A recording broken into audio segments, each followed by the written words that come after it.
I put the lisp in there. But it's well, if Steph was a superstar, I haven't seen him hit the last shot. Well, maybe because we don't have to. We're not in jeopardy like that. They have to hit the last shot. Yeah. What about the critical shot that happened? 7 minutes left in the game.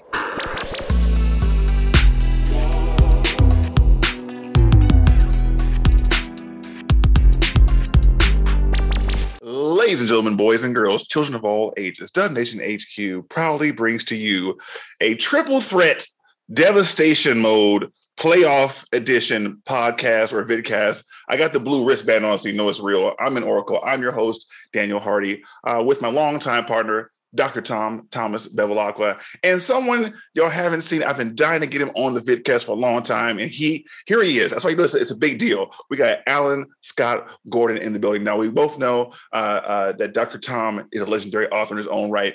He wrote Golden Age, the story of a 2018 Golden State Warriors championship run. And Mr. Alan Scott Gordon over here has done so much writing. He's touched the culture in so many ways. He's a hip-hop legend, started with rap pages and actually worked with Double XL and The Source, and actually helped start those publications. So we have two folks in here who are, accomplished in their fields, but that's not why they're here, folks. They're here today because they love the Golden State Warriors, maybe more than I do, which is saying something. So I'm going to hand over to him. Dr. Tom, the people know you, but do they know why you love the Warriors so much? I don't know why I love I don't think it's possible for anyone to love the Warriors more than you, though. So, but no, it's it's easy if you're a kid growing up in the Bay Area. I'm from much like the coach of the Warriors' opponent, the Mavericks. I'm from Alameda. Well, he played high school ball in Alameda, and if you're there, you just get sucked in. I'm not tall anymore, but as a kid, I was tall, so I gravitated towards basketball.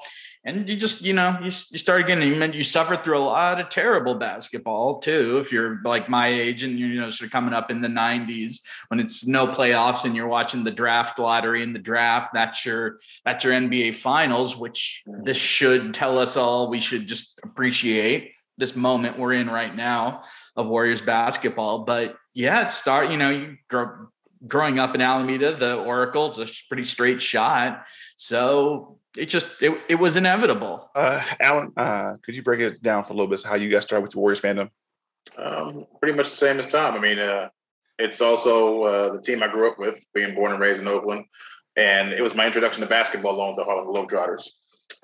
Also, I played youth soccer with Erica Addles, who was Al Addles' daughter, who was the coach at the time. So, and played against Rick Barry's youngest sons, both Brent and, what's the youngest one's name? John. Brent and Drew at basketball camps, even though they were way better than me. The Warriors is my team, and as if you wore the blue and gold and occasionally white later on, those are my guys. I still like other players on other teams, but everybody who was a Warrior came first. So you say, who's your favorite player? Everybody on the Warriors. Then the Dr. J's and the Magic Johnsons and so on and so forth. I also got to be a ball boy in '82, and my favorite player at that time was Bernard King, so that was a great pleasure. And, of course, worked at the Coliseum on 2 different occasions as an usher. And then later his guest services when AEG took over the management of the stadium. So, Warriors is in my blood. Thorough resumes all the way around. And, of course, I am the gold-blooded king, enough said. So we're gonna start off with right now, as the time is recording, the Warriors are up 2-0 on Jason Kidd's Dallas Mavericks. And it's funny, a lot of people didn't think we were going to get here.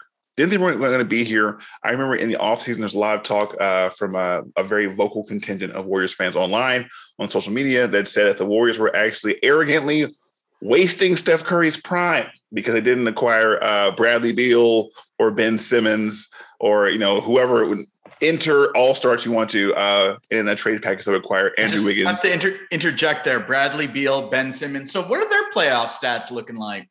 I think combined, they scored as many points as me this playoffs. This playoffs, so we'll see about next year. We'll see. Yeah, they should have signed you then. Hey, zeros across the board all day, baby. But I'm enthusiastic. Okay, I'm a good locker room presence. The Kent Bazemore. There you go. There you go. Whoa. Kent Bazemore's way better than me. Okay, let's not disrespect Baze like that.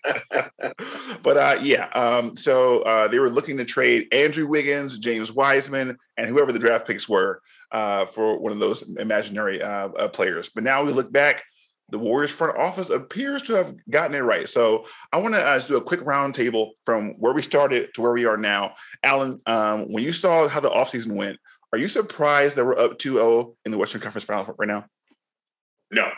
I leave fantasy basketball to fans. I leave actual GM moves to Bob Myers. And chemistry is something that he specializes in. Finding the right players to fit the right system that Steve is running. So Steve Kerr, Coach Steve Kerr. And if it worked with Barbosa, Sean Livingston, who else did we have? Andrew Bogut. All those moves that were made, I think, well, actually Bogut was made, I think, before Myers came aboard. But Mo Buckets. All those players who you wouldn't have thought anything about if you're playing for any other team worked for the Warriors. So if he saw fit enough to get rid of D'Angelo Russell, which was a great move, that was just something to fill in space while both Steph and Clay were out. And to bring in Andrew Wiggins and see something in that and draft Wiseman, who he even played a full year. Did he only play preseason in college, I think? I trust his smarts more than I trust mine as a fan because there's the scouting that goes involved, interviewing guys and knowing what kind of character they have and seeing what kind of potential they have and how that potential can be worked by a coach and the coaching staff. So 2-0, I'm not surprised. Now, if we were playing Phoenix, I would be surprised because they got a little bit more firepower than the Mavericks have. But do they? Yeah, I think so. I mean, the season showed what they had. I mean, you got Luka, but we didn't see Brunson like this all season. You know what I mean? It was Tim Hardaway Jr. was, the number 2. And then they brought in Dinwiddie and, they squeaked in. Well, not squeaked in. They made their way in. But, it helped that the Lakers were horrible. It helped that the Clippers were horrible.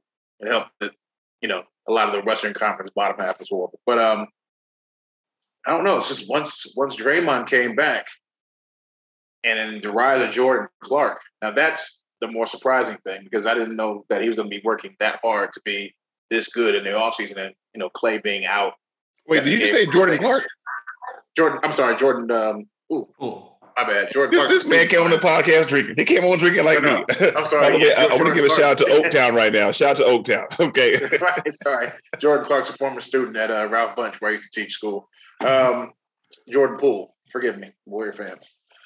And, I mean, this matchup, I expected to win the first 2 games at home, just because I just thought we were a better team and we pose more mismatches than they do for us, Who are you going to guard? Anybody can get hot. And even though we were down 19 last night, you saw, I mean, Looney, woo, I'm sorry, I'm getting a little excited. little big player. I was yelling at TV and everything. But, I mean,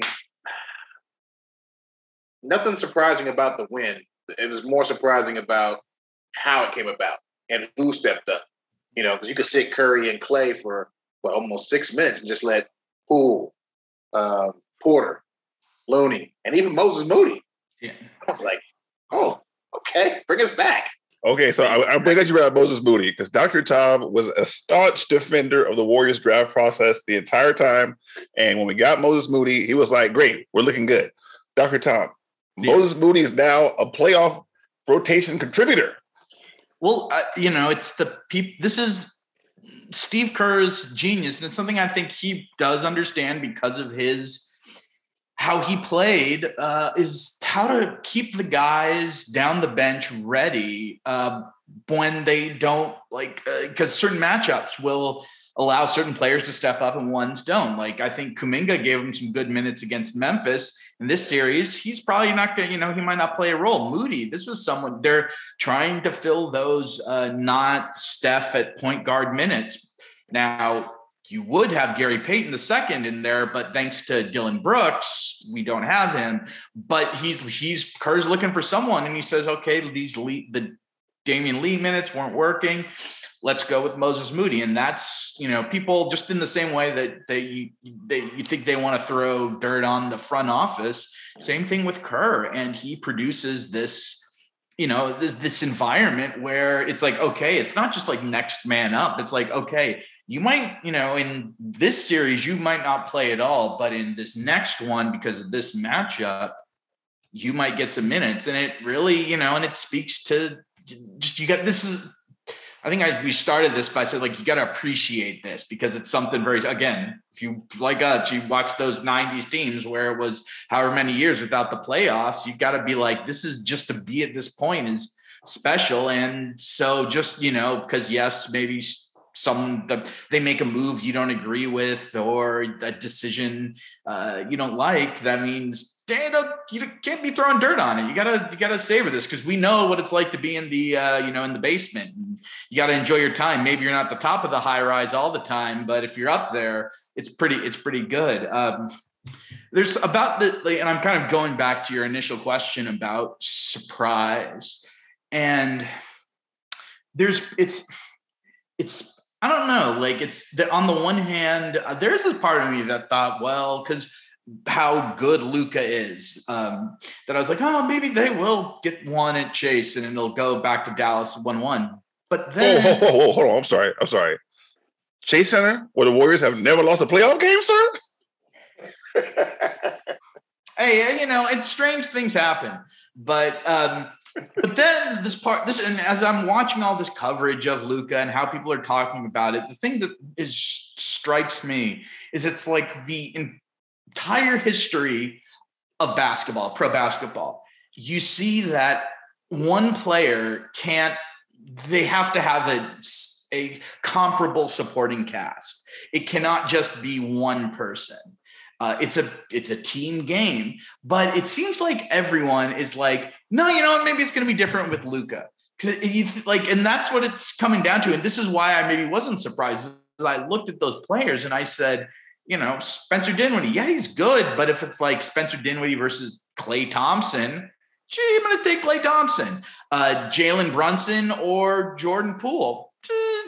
This year is probably take Jordan Poole. And then you have Kevon Looney with this, with this kind of magical run, starting with that game 6 in Memphis against Memphis, going through the first 2 games of these series. Like it's reminds you why maybe isn't surprising that they've come out and they've got this, they're up 2. And watching that game last night, it could have been so easy for them to just say, well, we're down 19. We knew they're going to get at least one. They're a good team.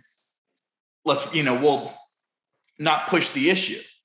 They took it to them, and then they end up winning by, if not comfortably, but like win kind of going away. And it's like, that speaks to how good this team is from top to bottom. Yeah, but 99, but good night, Moon. Good night, Luka. He said night while the shot was still in the air. What? It's a bad man. Well, okay, so I'm glad you mentioned that because I have a lot of respect for this Mavericks team, especially with how they got rid of 2 teams that I felt were fraudulent the entire year: the Utah Jazz and the Phoenix Suns. And I know the Phoenix Suns, were excellent. I mean, when you win 64 games, obviously, you're a hell of a team. But I knew that there were certain issues that those teams had that the Warriors were built to destroy. A Chris Paul, Devin Booker tandem is not something the Warriors are going to lose sleep over. Utah Jazz, you got Donovan Mitchell and Mike Conley and Rudy Gobert. The Warriors are not losing sleep over them. Quality teams, but my gosh, if we went back through the Rolodex of NBA history, I'm sure Michael Jordan and Scottie Pippen got rid of a lot of quality teams, but no one gives a damn or remembers them, right? Okay, so in that same vein, right, I'm thinking of ranking how dangerous this Mavericks team was because obviously I saw Luka live in Dallas when he had like 35, 10, and 8, or no, he had triple-double. He had triple-double in 3 quarters that was out there. This was the Kai Bowman, Eric Pascal era. But he went berserk. I was like, this guy's really that deadly. Jason Kidd, I believe, always had the elite basketball mind, and now we're seeing him take this team of, kind of a misfit island of toys and making them a Western Conference finalist. They play defense, they knock down threes, and with Luka Magic, anything can happen. I had high respect for them. But if we were looking at, what was it, 1, 2, 3, 4, 5 conference finals in a row, and then this one, that's 6 conference finals we've seen with the Splash Bros, where would this team even rank? And before we get to that, let's go back to the 90s. You mentioned the 90s. Let's go back to the Chicago Bulls, right? By my count, during the dynasty era, they faced the Pistons, the Cavaliers, the Knicks, the Magic, the Heat, and the Pacers during their dynastic run in the conference finals. When you're looking back and watching The Last Dance, wow, those teams were amazing. You got Reggie Miller in there, Alonzo Mourning, Shaq and Penny, Patrick Ewing, Craig Elo, you know what I'm saying? Isaiah Thomas, those are real hoopers out there. But when you watch The Last Dance, you know they're going to lose. If you're going to do The Last Dance for the Warriors, how would you rank the level of competition in these conference finals, and where did the Mavericks slide in there? Alan, I'll start with you. I would rank it above The Last Dance for me personally. I have a problem with the Jordan era as a fan. It's the ESPNification of basketball. When you focus on one superstar and nobody else matters. Because remember, when we were kids, you remembered everybody on the Lakers, you remembered everybody on the Philadelphia 76ers. You knew the whole roster of your team and other teams. It's like maybe 1 or 2 superstars, or what was considered a superstar at that time. And then you knew the Kurt Rambuses. You knew the Larry Smiths and all that, Michael Cage and AC Green. You know Jordan and Pippen, as if Dennis Rodman didn't mean much, as if Horace Grant didn't mean much, as if Bill Winnington and Bill Cartwright didn't guard Patrick Ewing or Rick Smits or whoever, was playing center. And that's problematic for me. But that's where, David Stern found the marketing behind that one superstar. So anyway, that being said, I think the Warriors' road in the competition was thicker for this particular era, because the Bulls ran through everybody. The Knicks might have been the toughest just because they were brutal. They were brutal. They were beasts out there. Just barbarians playing ball, but they couldn't put the ball in the hoop. As Charles Smith showed you, as Patrick Ewing showed you. And if you want to rely on John Starks to get the winning bucket, it's not happening. Derek Harper, not happening. Charlie Ward, not happening. Greg Anthony, who I love, not happening. So those Clipper teams, who else did we whip on? Well, the Rockets, of course. The Rockets, yeah. I mean, and then those teams had their flaws too. The Kevin Durant OKC Thunder. Now that was the biggest win for me, because we were down and we came back, and it was just beautiful. But and especially when you get to the championship game, it's LeBron. Mm-hmm. Obviously, one of the best players of all time and the player of his era. We faced that man 4 times. 4 times, same team. Then Toronto, who won with Kawhi, who at that time people were trying to tout him as becoming the best because his defense was so superior, and offensively he had the best year of his career. So I don't know. I mean, I won't say better. I'll just say it's par even. But for its era, I just think that the Warriors had stiffer competition, and then of course getting Kevin Durant changed everything. Do you feel like where this Dallas Mavericks team is, from what you've seen, obviously we're still, early in the series, but from where they slot in, do you maybe have them above that Portland team we faced where we swept them? Where do you rank them? Houston, OKC? About even with Portland, because Portland didn't have that extra gear where Luka is the extra gear. He just isn't, the other guys have to learn how to play team basketball like the Warriors do, because the Warriors play a different brand of basketball. They move around without the ball, with the ball, and you don't know who's going to make the shot. Now, you can always key on Curry, and they always look to see Clay getting the ball next, but then there's 2 other people. I mean, again, going back to the championship years, well, we're still in that, but the championship seasons, Sean Livingston, the best mid-range shot that I had seen in maybe 20 years. It was all just golden until Toronto, but and Barbosa. I mean, you just had guys who gave you great energy. They gave you great minutes. They played defense. They did whatever was required. And when you watch Dallas, they're still learning that, because you watch guys sit around and stand. Like, there's guys looking at Clay or even Looney. Like, there was one play where Steph, as a fourth quarter, Steph was driving to the hole. Clay was driving to the hole. And then he saw Looney there. Simple bounce pass. And he just put it off the glass for like a 2-foot shot.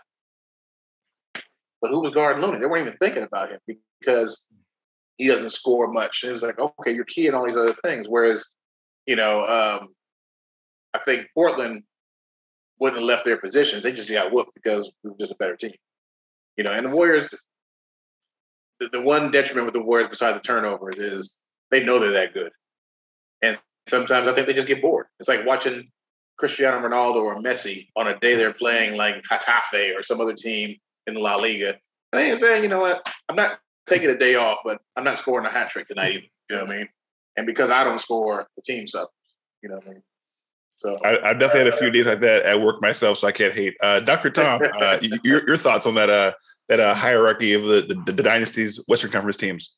Yeah, I mean, I think that OKC, that 2016 OKC team, that's the toughest because that team, I mean, they had Durant, who obviously comes and plays for us and is great and reaches even greater heights. And just you remember that that was the time where it's like, and you're just like, I mean, maybe it was just me, but it was like, wow, those 2 games where they blew them out in OKC, it was like, oh, they can take it to them. And especially the way they played, the length, the speed.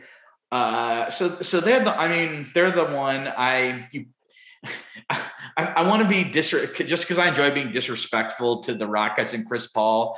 I want to put the 2017 Spurs too, because they were a good team too. Obviously we swept them, but that was a good team. That was really You're hilarious. You're hilarious, sir.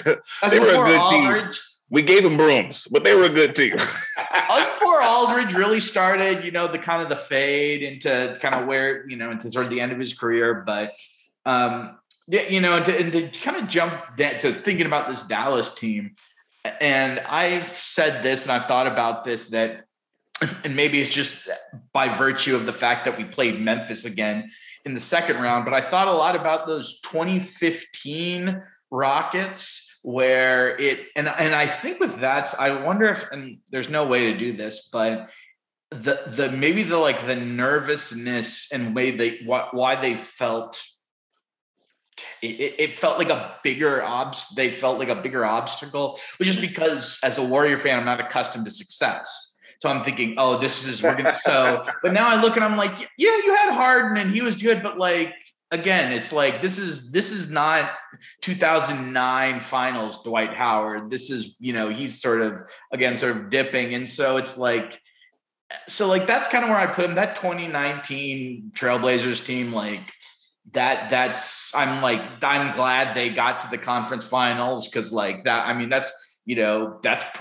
trade McCollum. That's probably good. That's the high point for that combo. But that was one where I remember watching those games and they'd even get big leads and be like, watch, they're going to blow it. And they did. So that was just, they're at the bottom. And then I don't know. Yeah.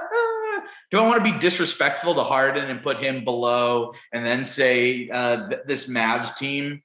Yeah, I guess so. Because I do think Luka, he has you see this, the way he would back down, his defender. He has this size and he has these facets to his game that someone like Harden didn't have. Harden had these things he did exceedingly well, but it just there weren't as multifaceted as it is with Luka. Although again in this sort of in the same way, we gave him brooms, but they're a good team. I'm gonna say why watching the game too. Yeah, Luka went nuts, but I'd watch when Wiggins defended him, and a lot of times the shots he made, they were. I don't want to do full Paul George. That was a bad shot, but he forced him into tough looks. A lot of those were tough looks. He had to work for it. He stayed down, all these. And so I don't know why I was bringing this up, but I just, maybe it's that same with Harden, where it's okay, he'll get his, but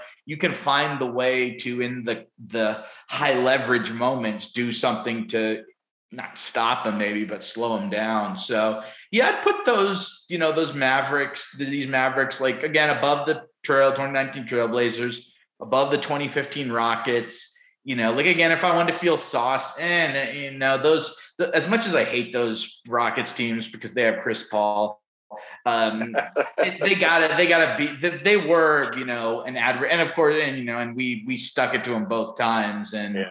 I hope Chris Paul's, the first of his 2 trips to the conference finals, was worth it. But, sort of there in the middle. I mean, I just think that if the Mavericks, if they're not ownership, but like their management, if they find the right players to that's what it comes down to. Is it's like they got to build up the stuff around Luka, and it's clear they didn't have that in place yet. You got to think about like a 2013 Warriors where it's like you've got Steph and he's kind of ascending, in Clay, and you had David, but like you had, because I remember these minutes, you had Jared Jack on the team too, would dribble around and wouldn't, and so like you just were like, okay, I see this greatness, but not all of the pieces are right. And so that's the thing with this Mavericks team, is it's like, if they had if like you switched out a couple of players, I'd be like, oh, they would be up there, maybe pushing against those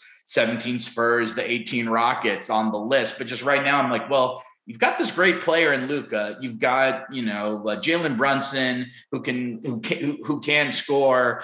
But other than that, I'm just, like, the pieces don't fit, and that really holds them. That puts a cap on their ceiling. Well, that makes perfect sense. I think that one of the things that I thought about as we were facing them, obviously a formidable team, but we're not like at all afraid of them at all. I remember when I used to talk to Spurs fans back in like 2016, and they were like, yeah, y'all win a lot of games, but this reminds me back in 2005 when the Phoenix Suns was, and you're like, you have so much of a library of times you were doubted and you crushed somebody in the playoffs at the end of the season that you're just not even phased anymore by the regular season. And you could be down damn near 3 on the playoff series. And you're like, yeah, this reminds me of 2003 when Tim Duncan sprained his ankle. You're like, oh my God, you always have a story for everything. Now Warriors fans are reaching that level, where I think it's so awesome. But one thing that I was concerned about was, in the same sense that this, Mavericks team may not be at the super elite level that OKC was, the Golden State Warriors aren't at a super elite level like they used to be either. And this is, basketball is so much about timing. There are so many good teams that were a year too early or a year too late with the roster. I wasn't sure where we were at in the process with this Warriors team. Obviously, I believe in the core 3. I thought Andrew Wiggins was an excellent addition for what they needed. I mean, hell, they won championships with Harrison Barnes. Like, come on, baby. Like, Andrew Wiggins to do that, baby. I'm saying, all day. But there was a sense of like, okay, Jordan Poole, how will he feel about he's on the bench? He's starting. He's balling. He's getting TV time. He's back to the bench. How will we hold up with Kevon Looney eating a lot of minutes at center? There was a lot of questions there that I felt pretty good about, but with a rather new nucleus. I mean, Otto Porter Jr., I've never seen him, dominate the playoff series before. Maybe I missed it in the Wizards years. Maybe I missed it. I don't know. Who's the off the bench? My gosh. Kaminga, Bielitsa. I never saw Bielitsa dominate the playoff series before with the Kings or whoever we were with before. You know what I mean? Yeah. Well, you said playoffs and Kings; those things don't really go together. Right. There were a lot of pieces here that I was like, wow, like I like him on paper. I like him in NBA 2K. But when the lights are bright, we've seen teams like the Phoenix Suns, the Utah Jazz, the Brooklyn Nets, not be able to get it done. And so to see this team galvanize on the fly and get it done, I think this Mavericks team was the perfect team for where the Warriors are at. Because quite frankly, that Memphis Grizzlies team actually concerned me.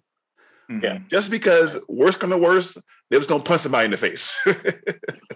So with them out the picture, and with the Mavericks at the last step for the finals, I felt this is the perfect team for this young team, young-ish team to cut their teeth on. Now, as we're talking about, that matchup there, we're going to Dallas for Game 3. What would your predictions be for Game 3, Alan? I expect Dallas to play a more controlled game, not settle for the three all the time, start to play. I expect them to play like the Warriors. And on defense, to stay as locked in as possible so they don't have, those time periods where the Warriors go on like crazy runs of 13-2 or 15-2, and Dallas finds themselves either down or they've lost their lead. I still think the Warriors are going to win. And I don't know if that's me being a homer. Sweep, maybe not, but definitely 5-1 or 4-1, excuse me. But I expect Dallas, and plus, Dallas is going to be at home. They'll have their energy, their crowd. I live here in Dallas. I have not been to a Dallas game, so I don't know what the actual energy is like. I know what it's like. Wait, hold on a second. Wait, you live in Dallas? Tell us, what's the story on the ground out there? What's happening? I go to work and come home. I don't really mingle with the fans, especially Cowboy people. You know what I mean? And plus, it's the pandemic, so I don't do much socializing. I go home, go to work. You don't give a damn what Dallas Mavericks fans think. People come. I work at a hospital, so people come in with their Dallas gear. They talk about the games. Mostly in playoffs. There's conversation that happens between patients or even between staff members or what have you. But I wouldn't be a good barometer for what the temperature is down here because I'm not holding out any thermometers. I'm all Warriors all day.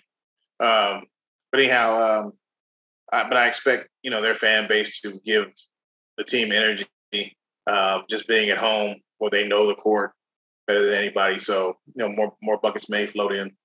I think Jason Kidd's preparation. But again, this is his first year coaching this team, and for a lot of these guys, Luka included, this year receiving this type of instruction that they didn't get from what was my man's name? Carlisle. Coach just got they say it again. Carlisle. Yeah, Rick Carlisle. Thank you, appreciate it. So this style of ball. And because, Jason's basically got, these guys trying to play like him. In terms of the mental focus, what I mean? And, Jason wasn't the fastest. He wasn't the strongest. He was just excellent. Just straight out excellent, at what he did. Even though some guys could fly higher. Like you think about going back to Houston when they had Katina Mobile and Stevie Franchise. Stevie Franchise could fly, but who was a better point guard? Jason. I don't think there's a better point guard in the game when he was playing. You know what I mean? There was a good debate back in the day. It was J. Kidd or Steve Nash. I'd take J. Kidd. Oh, yeah. I like defense. Over Nash, over Iverson. Well, remember that. Over Iverson? Ooh. Remember, I worked at the Continental Airlines Arena when he came to the Nets, doing the same thing I did at the Coliseum when I was working for the Star Ledger. That was my side job, being a concierge at the Nets games. And to transform that team, which was absolutely nothing, to bring them to back-to-back championship appearances. Well, and I think we talked about this, or just a Jason Kidd thing, that there in the summer of 2003, after that finals, where he was thinking about going to the Spurs. And, and we they would have given up on Tony Parker. And it's like, well, so that question about do you go for the slightly older player, but who's kind of fully rounded out, or do you stick with a younger guy who's, has room to develop, but also has longer longer timeline. And so, but that just cause I remember that summer and, I'm talking about, well, what will Kidd do? And it was like, if you put, it just speaks to how good he was. It was like, if you put him with Tim Duncan, it's going to be like this is that, it's why all of when KD comes to the Warriors, why all that, I was like, we've had this for so long. It's just, it looked a little different, or we talked about it in a different way, but this isn't new. It's just, it's in a manifesting in a different way. And it's why it's kind of just had this air of hypocrisy in the way it was talked about. But anyways, that's what when you think about Kidd and how good it was, those two finals appearances. And then I remember it being like, oh my gosh, if he goes to San Antonio, they're going to be this just juggernaut. And there is this part of me that's kind of like, what would have that looked like? But they did. Tony Parker did all right for him, so I guess everybody's good. And you mentioned Jason Kidd in those battles. I gotta give a shout. Chauncey Billups and Jason Kidd went at it. Okay, those two dudes within the playoffs give each other the business. People may not remember Mr. Big Shot for who he was. Jason Kidd was the better point guard, but Chauncey brought the best out of J. Kidd. And you know who dropped the biggest comeback on playoff comeback on Jason Kidd? The truth. Paul Pierce, born in Oakland, raised in Inglewood, baby. The truth. Okay, Tom. Game 3 predictions. I expect the Mavs to play. It'll be maybe closer to that. The way they played in the first half of game 2, they're going to feed off the energy of being back home, of, probably feeling a little bit like we let one get away. Now let's get back in this and protect our home court. But the one thing I keep thinking about, and to kind of reference Marcus Thompson, or at the beginning of the series, wrote about how we haven't had that Steph game yet in these playoffs where he's just like, he's just out of his mind. You see, the thing is he set the bar so high that, I think he had 27 points, something. I didn't look, but he played great in game 2, but I'm talking 32 points, 8 rebounds, 5 assists. But I'm talking like a double nickel or something, just where he just goes scorched earth on him. And while I'm okay. They're not going to let him. They are not going to. Okay, Steph Curry is the first player in the history of basketball that they will refuse to let him go crazy. They're just double him half court. Hey. Weren't we just talking about The Last Dance? Bill Laimbeer would like to throw his elbow in your face and remind you of something. Yeah, you're right. I apologize. That was a bit hyperbolic. You're right. I'm just saying there's some times when I wish, just because I'm such a Steph stan, that he would go out and get 60 sometimes, and you realize he's being picked up by 2 men when he kisses the ball. Well, see, the thing. Oh, sorry. Go ahead. No, just get. It's fine. No, go ahead, Dr. Tom. I mean, I know that he is going to be the focus of their defense in a way, and they pick him up so early, but. It just the thing is there'd be where that'll happen, and he can still maybe it's not 60 or 55, but high 40s, and just I don't know how many 3-pointers, but just that game where it's just he's just I said, it's just he's going scorched earth, and that does enough to where it's just it lifts the other team. So this is the thing that I think, if you're the Mavericks or you're Boston or Miami, you gotta be, because it's like you're waiting. It's like the shark in Jaws. It's when is this gonna come? There's gonna be the game where Steph's just I'm gonna remind you guys who I am. I'm here, I'm back. And it's is it, and that's the thing. I'm when that happens, it's just. So I'm thinking well, maybe, Dallas is going to play bad game 3, again, a little more in control, But if Steph could be you think you're going to come here and win game 3 at home? Well, I'm going to go out of my mind. There's that possibility of it too. So my head says they win, Dallas wins game 3, Warriors win game 4. But I just, I'd love it. It make my life a little easier, make me a little, less anxious. If it's okay, let's just get game 3 and just really sort of be no, you guys are coming. We know you're coming, and Luka's great, but not yet. Not yet. You gotta wait a few years or a little while before you can eat at the grown-ups table. That's right. I mean, Alan, I know you had a thought there. What did you say, Alan?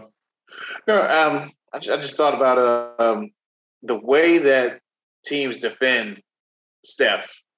It's 2 guys all the time, and they let somebody else try to beat them. You know what I'm saying? I mean, they get to Clay enough, but this is one of the reasons why I think Jordan Poole's excelled so much. Why Wiggins? And the same thing with Wiggins is that teams aren't keying on them. Okay, we'll let our guys go one-on-one with them, but we're going to put 2 guys on Steph. And, because he's a little guy, he's not Jordan, he's not Kareem, he's not Magic. You know what I'm saying? The effect of that is a little bit different. But it works for us because we got our other guys contributing, gaining more confidence and blah, blah, blah. But there's going to be that time where everybody starts contributing. They gotta back off. They got to let somebody go one-on-one with Steph. And I think that's where that game happens. Yeah. You just go, if Kevon Looney's putting up 20 points a game. Like, they're going to have to do it. So, right. I mean, like, I don't feel like we've talked enough about the fact that it was a 20-point, I don't know how many rebounds. Like, I mean, that's the thing. It's 14, just that little bit of gravity, and he just knows where to go. It's hilarious when Loon's got it going, you don't even keep track of the stats. You're just like, oh, okay, that was a good box out. That was a good rebound, good screen, good pass, good putback, Looney. Way to fight, Looney. It's like in your head, you're just like, good job. It's like you read the box score. It's like, oh, he actually dominated these dudes. He actually dominated. Yeah. And I think. No, go ahead. I'm sorry. Well, I just think that the whole time this offseason, that Dub Nation was saying, if we don't get a big man, we're screwed. And Bob Myers going like, well, I got James Wiseman draft number 2 overall, but I also got Kevon Looney. And Draymond usually into the 5 anyway. Yeah, see, this is my problem again with the way sports media is now, as far as the televised version. I don't even know if I read print anymore. But as Warrior fans and basketball fans, the three of us, I'm sure, look at all those aspects of the game and just like, all right, we won, that's it. But when you turn on First Take or Skip and Shannon, it's what Steph did do or what Steph did not do. Forget all the other aspects of the game. You know what I'm saying? It's like, well, if he's a super, especially Skip, I hate Skip. And I hated his tweets during game. Skip! Yeah. Right. Come on now, Skip. I put the lisp in there. But, it's if Steph was a superstar, I haven't seen him hit the last shot. Well, maybe because we don't have to. We're not in jeopardy like that. They have to hit the last shot. Yeah. What about the critical shot that happened, 7 minutes left in the game? Okay, Alan, I do want to ask you, though. I do want to ask you because I agree with you 1,000%. Mm-hmm. But there was one game where I needed him to hit that shot. Game 7, 2016. And a lot of people were talking major, I don't want to curse the podcast, but major shit. They were talking about Steph Curry that year. And I had to eat that. I was like, damn, he did need to hit that shot. I was up on the upper concourse talking to the Cleveland concierge that they flew out, talking about I'm getting fitted for my ring, all this kind of shit. But I think it was 2 minutes and 16 seconds we were up. He said, I'm getting fitted for my ring. There was the Steph turnover. There was the block on Iguodala. And there's the shot that we missed and the shot that Kyrie made. All right. It hurts. It hurt then, it hurts now. But you can sit back and look at it and be like, okay, well, 1 or 2 turnovers we don't make, that's our game. In that last 8 minutes of that fourth quarter. Also, if both his knees worked, that would have been great too. or Harrison Barnes could have made 1 3 and then. Oh. Well, and yes, you're right. And Andrew Bogut could have been healthy.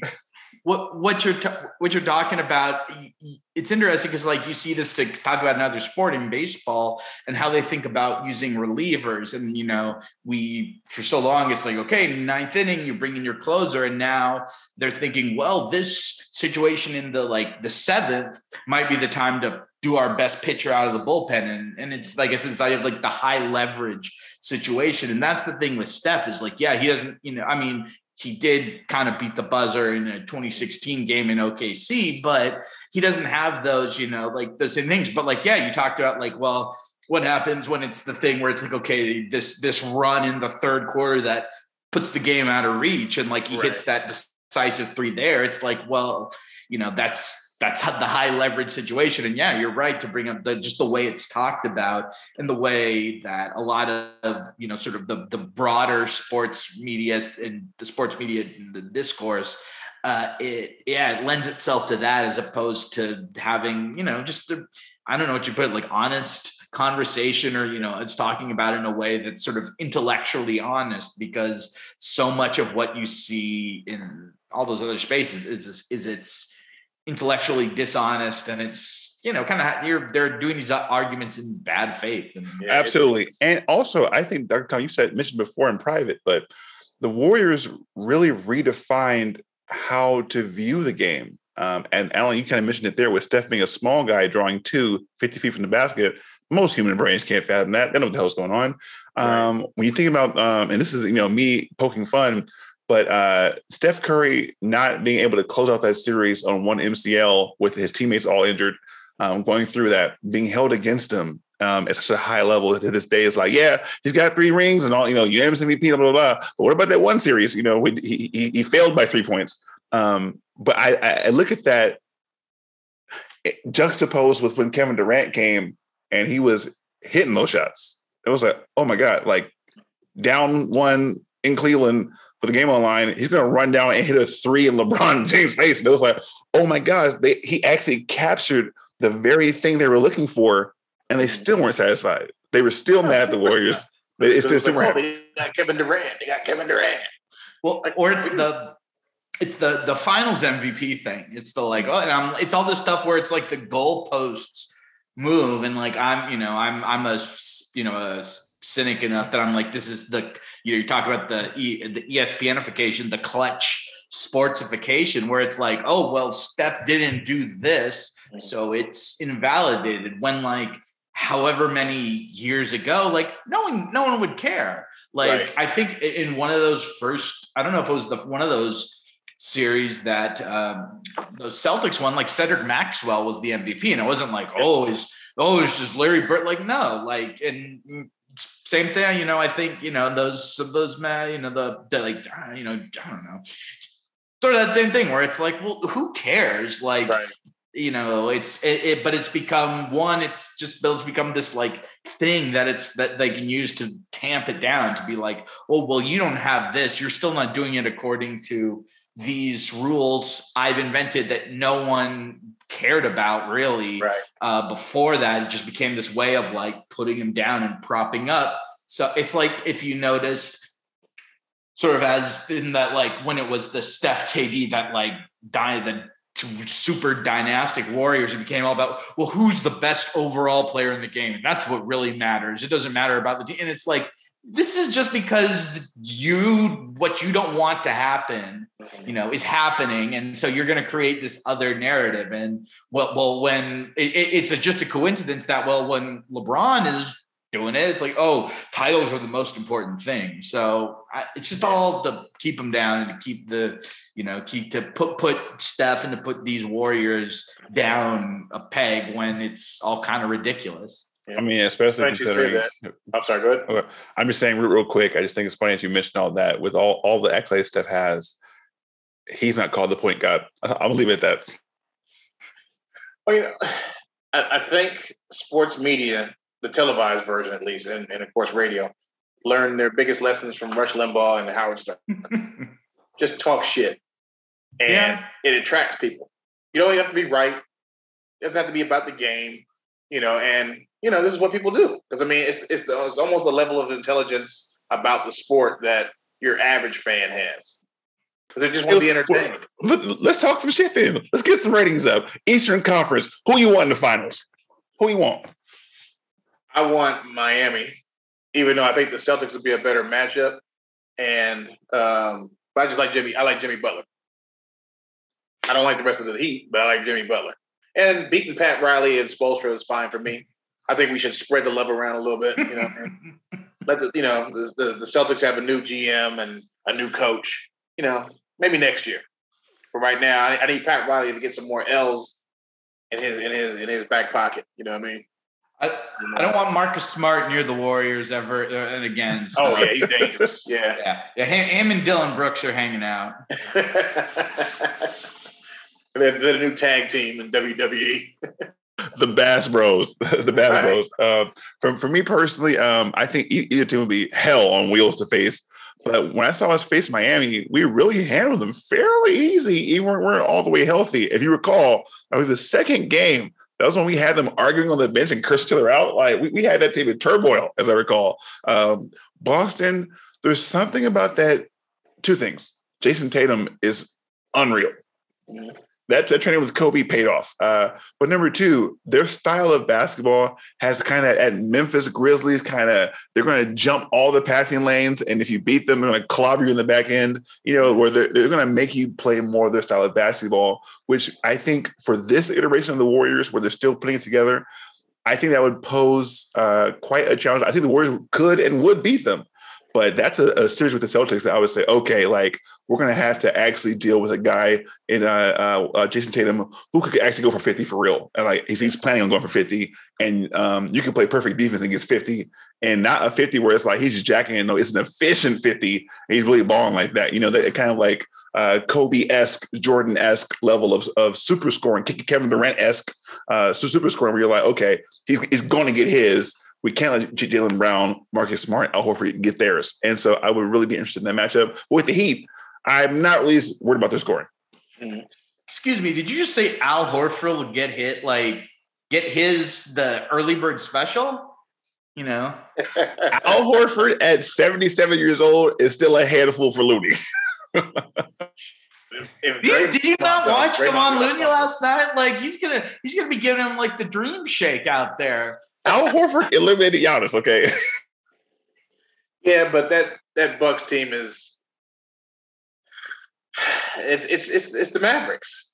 It's one really great player and guys that kind of aren't at that level and they don't know where they actually fit in, except for Middleton. You know what I mean? Who was hurt? They're good athletes. They're good players. But, you know, and again, I think this goes back to something that, you know, we might have mentioned when we first got on with Bob Myers picking players that have chemistry to fit in this space. But the coaching, like there's actually really coaching going on with the Warriors, whether it's at the facility or in the game. Other guys, they're just kind of managing personalities and drawing X's and O's. Okay, this is what we do, whatever. But, you know, I don't see it with the Bucks. You know what I mean? Now, with the Celtics, Jason Tatum shoots too much. I mean, not just shoots too much. He has the ball in his hand too much. It'll be dribble. So that's fine with me. There's going to be a time where Kobe, yes, he learned from him. You know, and, you know, when you do that, everybody else stands around. So I'm not as worried about the Celtics on that level, but I do think they would win at least 2 games. It would go 6. And I think both of those games would probably be in Boston. I don't see them winning on the road against the Warriors if they play the Warriors. That's interesting. Tom, who do you want? Yeah, got a little blurry there, Doc. Yeah, I'm getting a little blurry. All right, well, there we go. You're getting so angry. This is so much raise. The camera can't take it. Probably the Heat. I think, I don't know, because I'm in Florida, so maybe, I don't know if I see that many people up here in our part of Florida wearing Heat stuff, but maybe that, I do, yeah, it's probably, because, you know, I joke about it with Tatum, but he, it does have that Kobe thing, but where it's like, there was one game, it was game 6 against the Bucks where it's like, oh, like this guy, he is that guy. So, you know, after Luka and, you know, dealing with Jokic, the fraudulent MVP, but MVP nevertheless, and then Ja for, you know, 3 games. Yeah, I'd be okay with like not having to deal with, you know, one more player. No, you know, Jimmy Butler, great player, but is just not at that same level of, right. You know, that sort of singularness that a guy like that like Tatum would bring. So if we do face the Heat and Andrew Wiggins squares off against Jimmy Butler, is it a guarantee that Andrew Wiggins is Finals MVP?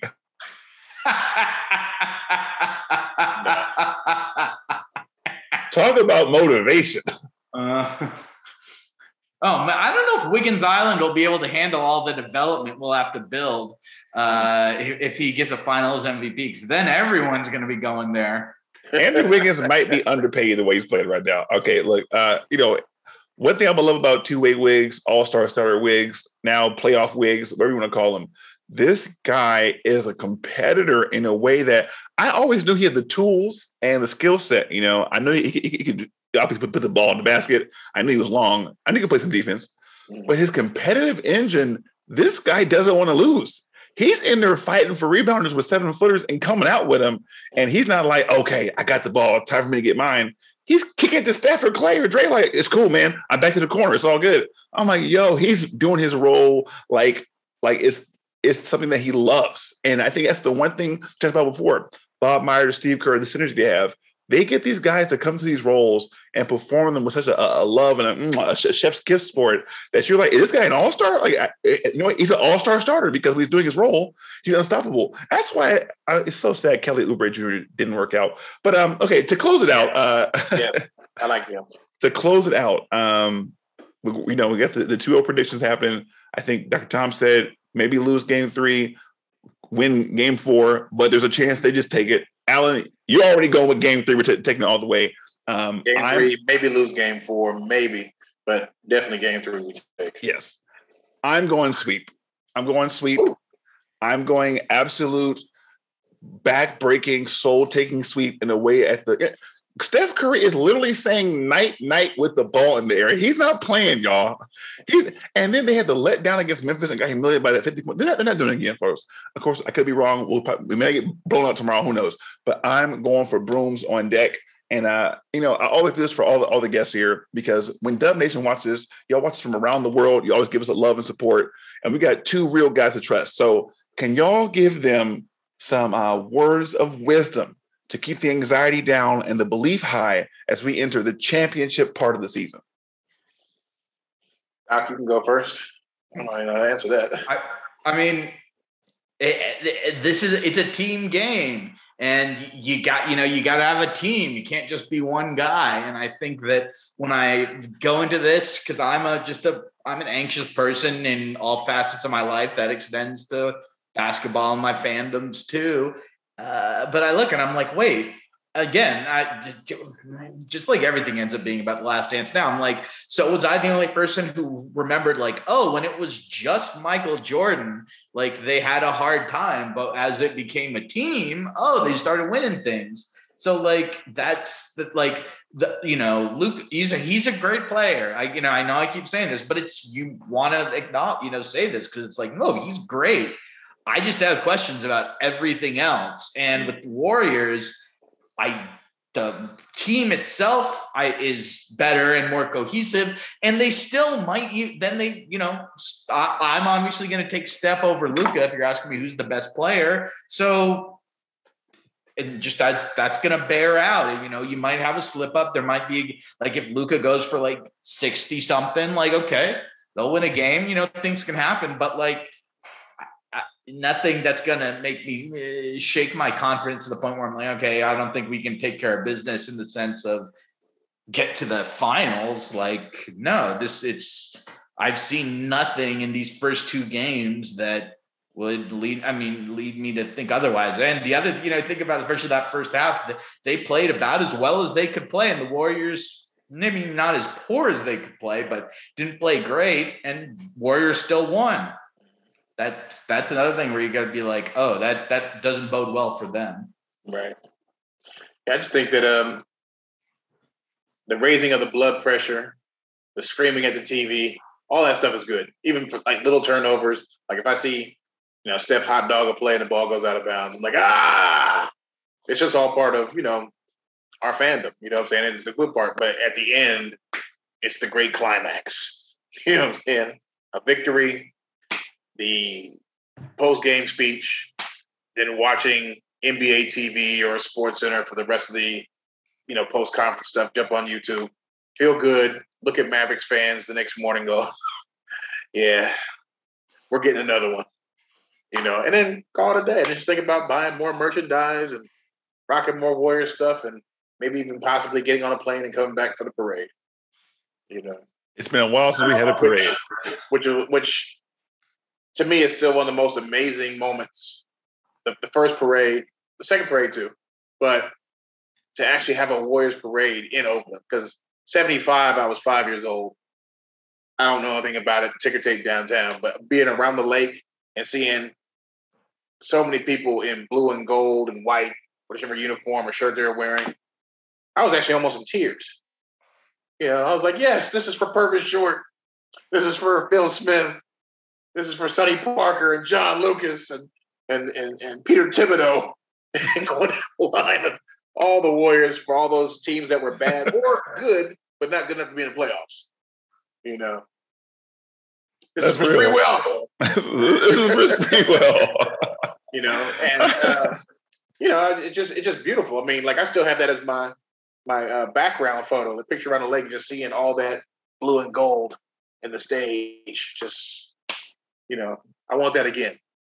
Now I see why Lakers fans are the assholes that they are. I don't think we are, but you understand it now that we've got this winning culture, and not just that, but the culture of the team. Just going back to something that Dr. Tom hit on.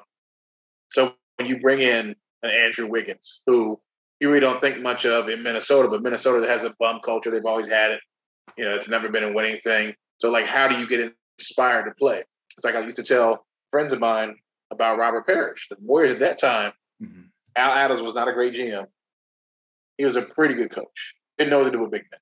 And you got Robert Parrish sitting on the bench when Clifford Ray is starting, and Clifford Ray is not a better player than Robert Parrish. Flip Robert Parrish over to Boston for the rights to draft J.B. Carroll first. He's playing with McHale, Maxwell. Well, McHale was on the bench at the time, but Maxwell and Bird. And Bird had a transformative season, taking a 20-win team to a 60-win team. And then they get Parrish, and you see Robert Parrish play like you've never seen him play before. Culture. The Warriors have that culture. Drafting Jordan Poole. Okay, good player. No. Incubate him for a couple of years and then turn him loose because of the injuries, and he's the heir apparent. When Steph and Clay decide that it's time to go, hopefully we can afford this guy to keep him, and he's the new leader, along with Kuminga, and we'll see what Wiseman has to offer when he's fully healthy. And then what other pieces you put around, and just to put a cap on this, I'm sorry. What I see from Jordan Poole and from Kuminga is what I wish I would have saw when we lost to the Raptors, because Fred VanVleet was that guy, and I didn't know who the hell Fred VanVleet was. But that man dove after every ball. They didn't win because of Siakam. They didn't win Dr. Tom is laughing because he said from game one, Fred VanVleet is the problem. Oh, wow. See, you knew more about him than I did. Now, some of it was also just like wanting to put down Kyle Lowry. So it was, a little column A, a little column B. But yeah, the way he played was what I wish our bench players would have done. I think Sean Livingston just ran out of gas physically. He was just at his end. Well, but we got Harrison Barnes like production from our bench. I still think we could have won it even when Clay went out.